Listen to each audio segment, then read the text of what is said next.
মাকে ধর্ষণের পর পাঠা বলি হলো মা সহ তার দুই সন্তান।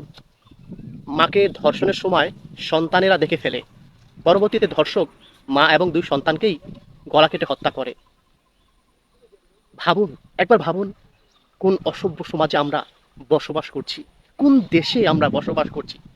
এদেশে মানবতা বলতে কিছু রয়েছে? এদেশে আইন বলতে কিছু আছে? আইনের শাসন বলতে কিছু আছে? কোনো বিচার নেই।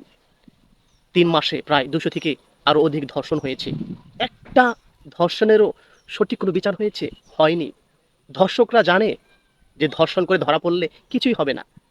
মাত্র ২-৪ মাস জেল খাটতে হবে, ৬ মাস জেল খাটতে হবে, ৫ বছর জেল খাটতে হবে, তারপর জামিনে ছাড়া পেয়ে আসবে। ভয় নেই। অপরাধ করতে মানুষ এখন দ্বিধাদ্বন্দ্ব করে না। অপরাধ করতে মানুষ এখন ভয় করে না। কারণ সমাজে আইনের শাসন নেই, দেশে রাষ্ট্রে আইনের শাসন নেই।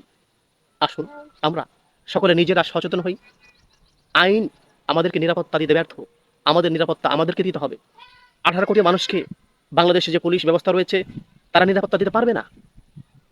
আমাদের নিরাপত্তা ব্যবস্থা আমাদেরকে তৈরি করতে হবে। সকলকে সচেতন হতে হবে, যাতে করে এইরকম ধরনের কোনো ঘটনা পুনরাবৃত্তি না হয়। রাষ্ট্র অবশ্যই ভালো কিছু সমাজকে, দেশকে উপহার দেবে। আইন শৃঙ্খলা বাহিনী আরো শক্তিশালী হবে, সে প্রত্যাশা। ধন্যবাদ।